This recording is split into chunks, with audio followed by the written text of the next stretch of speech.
तर मित्रांनो, आज आपण पाहणार आहोत B.Ed सेमिस्टर 2 मधील इंडिया अँड एज्युकेशन यामधील काही IMP प्रश्न.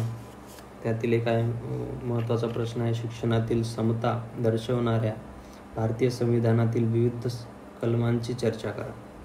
जे काही शिक्षणाबद्दल काही जे कलम आहेत, तरतुदी आहेत, त्यांच्याबद्दल चर्चा करणार आहोत आपण. भारतीय संविधान हे सर्व नागरिकांना समता, न्याय आणि मूलभूत हक्क प्रदान करते, मूलभूत हक्क देते. तर मूलभूत हक्क देणारे दस्तऐवज आहे.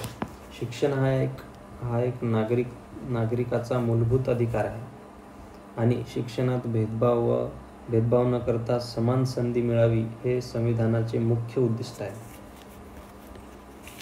शिक्षणातील समता दर्शवणारी महत्त्वाची, तर मग कोणती कलमे आहेत महत्त्वाची?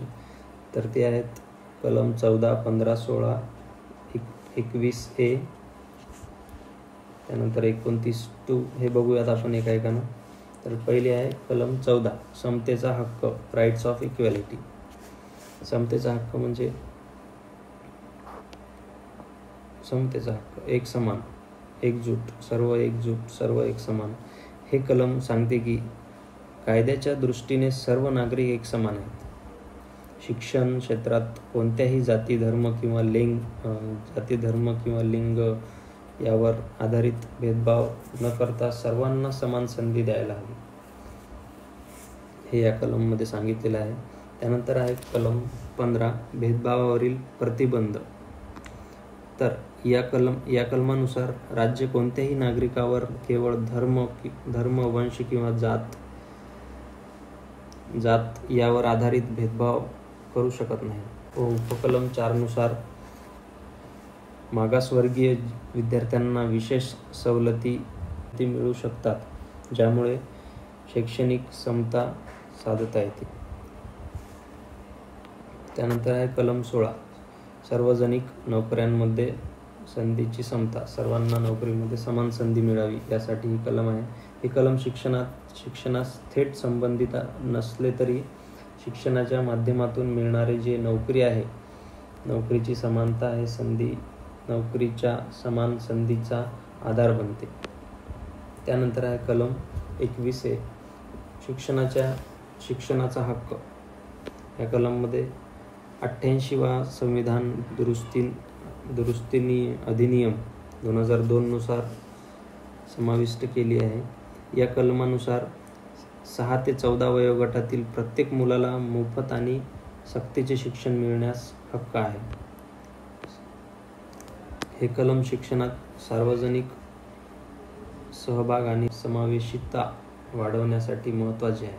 या कलममध्ये सांगितलेलं आहे की 16च्या वयोगट 6 ते 14 या वयातील जे विद्यार्थी आहेत त्यांना